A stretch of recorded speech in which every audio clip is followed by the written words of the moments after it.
I'm Patrick Magee, sports writer for the Sun Herald. I'm Patrick Ochs, the Sports Guys, Week 8.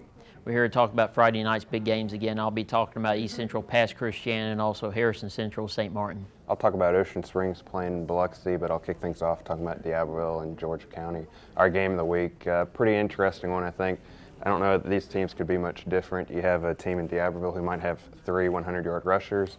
Then you have a team in Georgia County who, you never know, could have 3 guys catch 100 yards. I mean, one of the more dangerous offenses, we've been waiting to see if their defense could step up to the occasion. Last week, the Rebels did with a big win at Gulfport.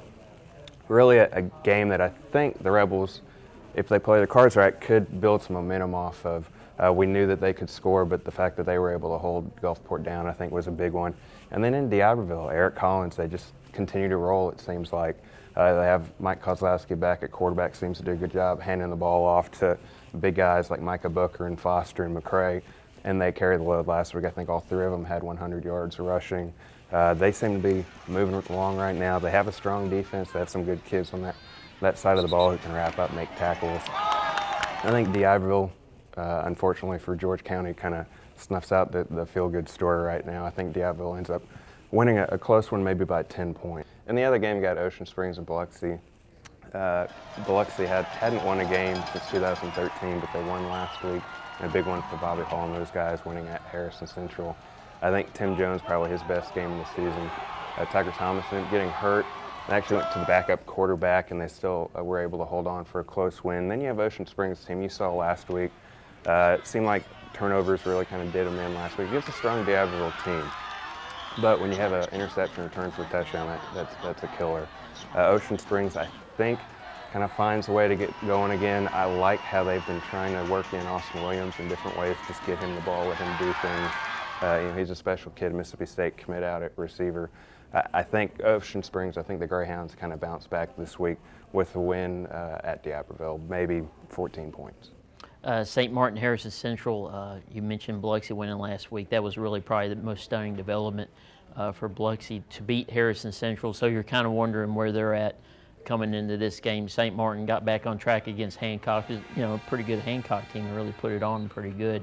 St. Martin offensively has still, consistently been one of the best units this season on the coast. And I think they're kind of getting things going. They played well against Gulfport, did well against Hancock. It's a matter of whether Harrison Central can kind of hang with St. Martin. We know Harrison Central's got a good ground game with Tavis Williams and Keon Moore. They're in the backfield. Both of those guys can really kind of break loose at any moment. But right now, I just feel good about St. Martin going into this game. I know Harrison Central is going to have a little bit of chip on the shoulder. Really kind of, that had to be a tough loss for them last week. But I like St. Martin in this game on the road at Harrison Central. East Central Pass Christian, one of the Bear games Friday night. Pass Christian's coming on a 3-game winning streak.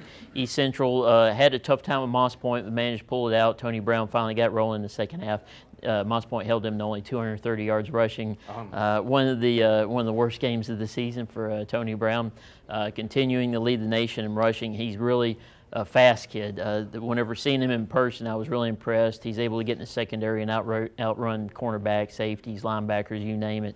Pass Christian to this point hasn't, they beat Resurrection, a really good team. They put it on Bay High last week. I'm still trying to wait and see how Pass responds against good competition. That's what they're seeing Friday night. VJ Soignier for Pass Christian, really good on both sides of the ball. Their go-to guy at running back, a good linebacker. There's no question he's the MVP for that pass team. He's going to have a huge night Friday night to really keep passing that game. I see East Central winning by 10 points in Hurley. We appreciate you watching again this week, and remember to download the free Sun Herald app and monitor all the games Friday night. And we'll be there keeping y'all updated. Thanks for watching.